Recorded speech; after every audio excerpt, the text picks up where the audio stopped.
I was still playing as a sideman, playing guitar with whoever I could around Oklahoma. I ended up playing with a guy named Claude Gray, he's one of those guys who bought a couple of songs from Willie Nelson for 50 bucks, back early on in his career.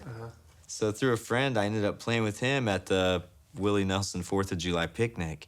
And there I was with these guys like Ray Price and Willie Nelson and all these guys. And I was just on this stage watching all this stuff. And I thought, oh, man, I want to do this more than I need to keep doing this. How old are you? I did just turn 21. I remember somebody in the crowd had ID'd me there, and I was proud to say, Right. this beer this is okay. This is real. Yeah. It's not like a check. Okay. Yeah, I'm done with it. As soon as I came back from that, I thought, I need to have my own CD and my own stuff, and I need to be working on my own thing. Right. That was the kind of the moment where I decided I need to start making my own records.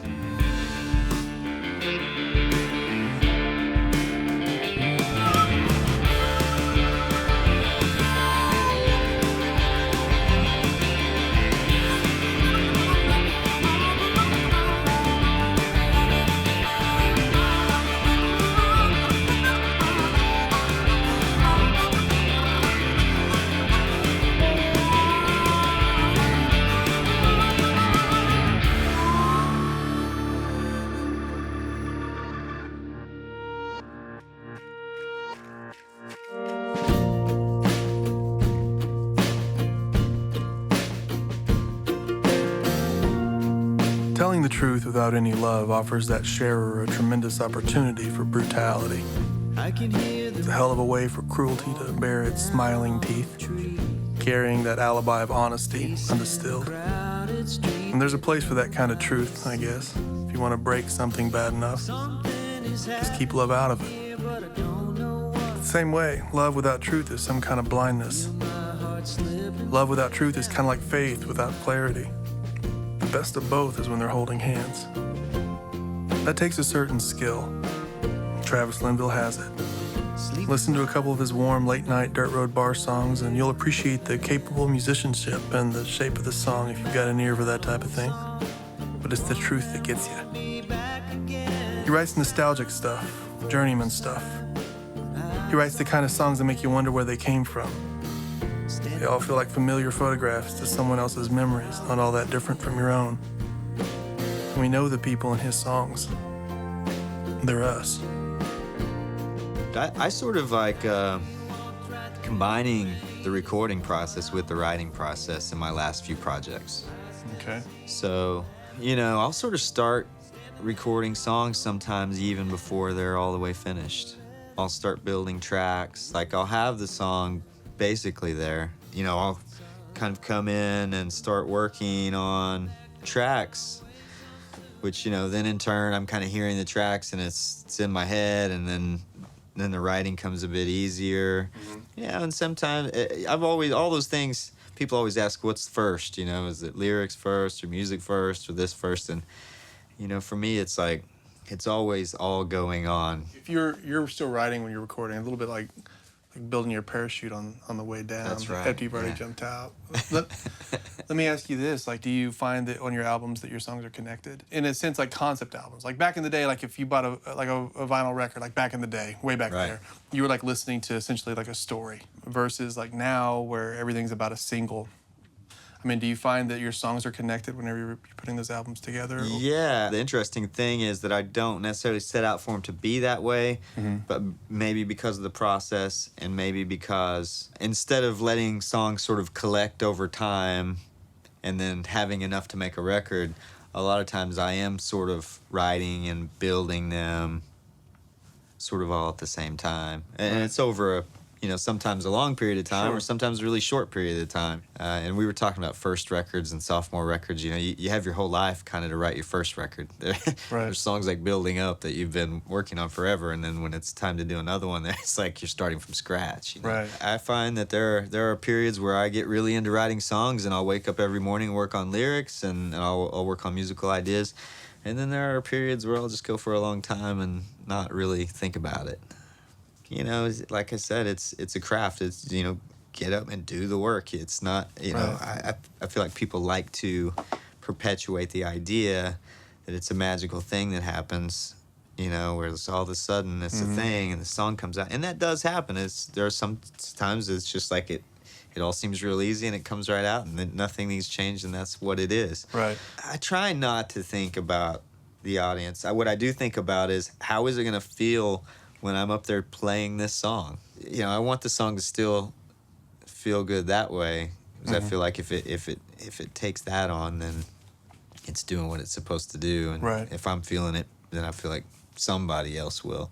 Man, inspiration is cool when it happens, but it's like the discipline deserves more credit. Yeah, you don't want to wait on it. Right, right, You might be waiting for a while. Right, you'll be standing out with your thumb out for a really long time. Travis is a serious songwriter and a successful touring musician, and he carries with him a dry, seen-it-all wit and insight. He was named by Rolling Stone as one of the 10 new country artists you need to know in 2017, but the reality is he's been playing for over 20 years, honing his craft and earning a spot. He's humble, but not so humble it feels produced. He's willing to listen, but certain what he has to say. His music reminds me of a folky Tom Petty, but his conversation felt like that guy who grew up down the dirt road in your small town who made it to the big time. Go back to the very beginning, then back to Chickasha, Oklahoma, and my grandparents played music and had a family band.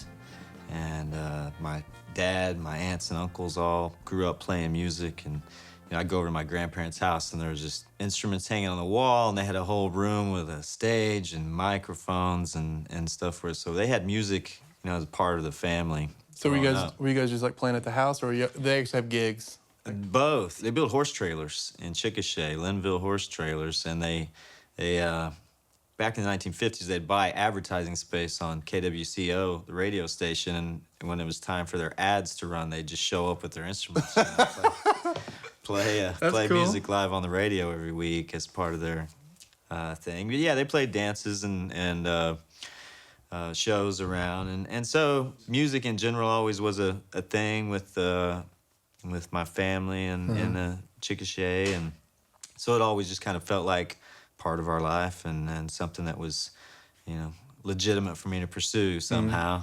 I was about 17 years old, 18 years old, and joined a band that started playing that was already playing nightclubs every weekend. Okay. So I was washing dishes at Jake's Rib, and I figured out pretty quick that if I could play guitar for, you know, make $100 a night every Friday and Saturday, I'd be doing better off. Right. That's a lot more fun than washing dishes. It was a lot more fun because I had this really terrible little fake ID. And that's how you're playing in the clubs? Yeah, from about 17 years old, started playing in clubs, you know, in Oklahoma, in rural Oklahoma, and Ada or Enid. And who are some of the influences that you would say did affect in terms of your progression as a musician? I like to say the people who I actually knew, who actually were, you know, personally part of my influence, which was like Joe Settlemeyer or, you know, a lot of the musicians that I played with when I was starting out, you know, or Dan Hansen or some of the people who were kind of mentors to me. But, you know, as far as artists that I listened to, you know, some of the, you know, the first things I learned on guitar were Nirvana,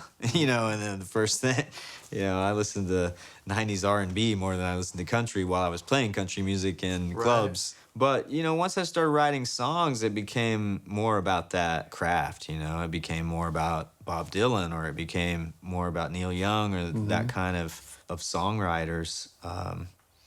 And, you know, that stuff is just, I always like, I don't want to answer your question and say everything I ever heard, but yeah, everything I ever heard is somehow influences into this thing that I'm doing now.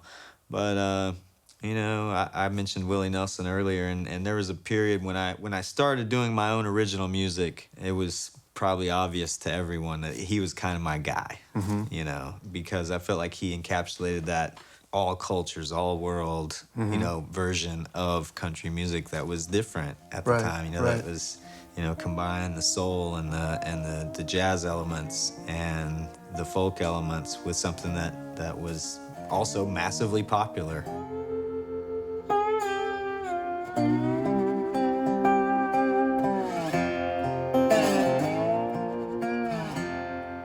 Well, I don't know how far, and I don't know how long can stay without nothing, old lonesome song. As I looked all around. As a filmmaker, you go out and you make 2 scary films, right? 2 horror films, and all of a sudden you're a horror filmmaker. He's a horror guy, yeah. Right, but it's like, no, man, I'm just telling stories, and that's who I was when I made. That's what I was working on. Right, that's who I was then. You don't want to get like pigeonholed in, but then like, you know, what the Oklahoma Gazette named you what the Godfather of Oklahoma folk, I think was something like that. I mean, that's a pretty heavy crown. I mean, like in terms of, well, that's who that guy is, and I just wonder how you respond to that. I'm flattered that someone would say that, but also, you know, I think that probably comes from just having relationships and working with a lot of artists who aren't me, who have gone on to be successful, you know, who maybe came up playing music around Oklahoma in Norman or Tulsa or Oklahoma City, and who've gone on to do great things, you know, and a lot of those guys were guys that you know, I came up and I didn't mentor them, but maybe that article's just saying that I was a bit older than those guys. What's kind of beautiful about it, in terms of the musicians that I've met, is like how familial it is, and how everyone is sort of, or so many people are really connected, and sort of elevating each other, making each other better. And I think that's a hell of a thing to say about a guy. You know, there was a time where Parker Millsap was my guitar student, and there was a time when John Fulbright was the guy hanging out at the studio that I was running and just kind of playing keys on stuff for us. And you're right, that's the thing, is we're all sort of in this same little thing together. There's so much that's happening. There's so much electricity in terms of the relationships that are being made and the talent that is here that is sort of helping to foster one another. You see your buddies doing well, or you see, you know, Samantha Crane out, you know, touring the world and doing great things, just like, you know, that's cool. I need to learn something from that, you know, and so it all feeds off of each other. I read all those stories and I heard the things you said. I'm gonna hang back here and you can go on up ahead. The journey that you've been on, some of those songs of yours that I've listened to that I really like are dealing with the journey, okay? Right. Whether it's singer, songwriter, you, whoever it's supposed to be, me as I'm listening to it, or you're singing about someone else, a lot of your focus is on the journey. Obviously, you've been on a hell of a ride. On stage, I joke about you know, I've been out making up these songs and playing them everywhere for 23 years, and in 2017, you know, at 39, 40 years old, I've become an up-and-comer, which is, you know, pretty exciting. Right. Overnight. So, yeah, totally.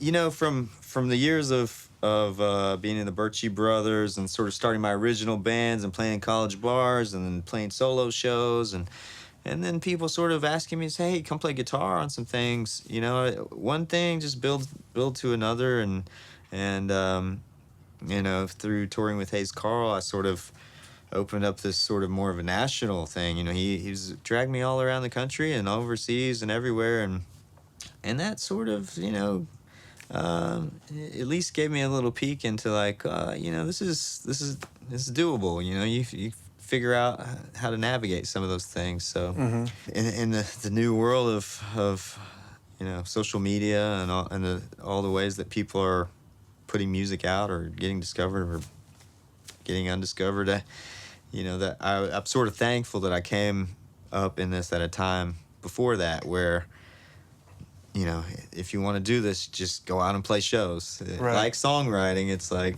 you know, do the work, you know, play as many shows as you can. Right. Play 1,000 shows and try to get one fan at every one of them, you know, is the thing that was our only option, you know, when I started. So I feel like that really helped, you know, set the precedent. Like, I can't just sit here and post videos of myself. And we're very lucky. We're about the same age to been able to come up in a place where you really did have to sort of pound the pavement just to try to get attention and awareness, and really earning that spot. And that's not to put anything down now, but it's so easy to click share, you know what I mean, Yeah. or whatever, and sort of inundate your stuff, and that's not the same thing. And it's kind of waiting for my big chance because I've got this video, and I mean, and this will be on a video like that. Yeah, let's share this. Right, let's share this.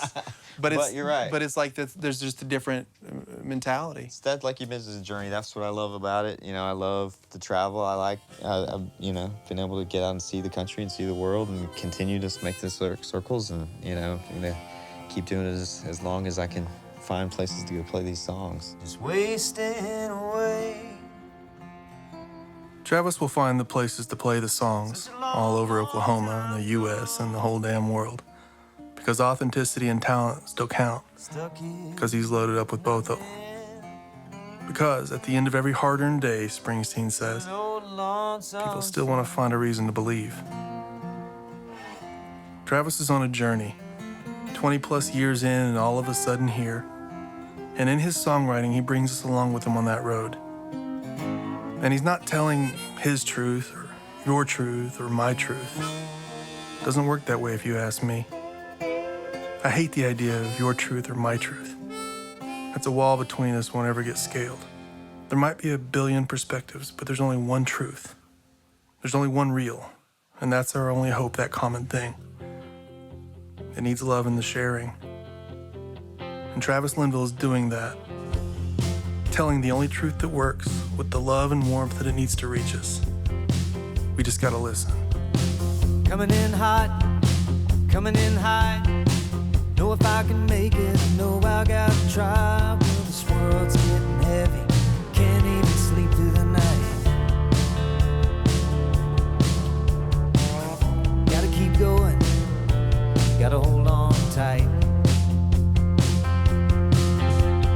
Coming in low, coming in slow. Know what to do and ain't nowhere left to go. Gonna jump on the first train, heading east or heading west. Hold my head up and hope for the best. I was looking back and I remember what you said. Gonna turn right around and keep facing straight ahead. Never got nowhere when I was looking back behind, but a heart full of trouble and a worried mind.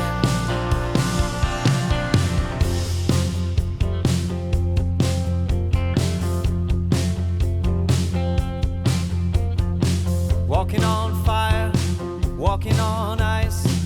Made up my own mind, don't have to think twice. I looked up from the bottom, now there's only one way. Wake up early, start another day. I was looking back and I remember what you said. Gonna turn right around and keep facing straight ahead. Never got nowhere when I was looking back behind, but a heart full of trouble and a worried mind.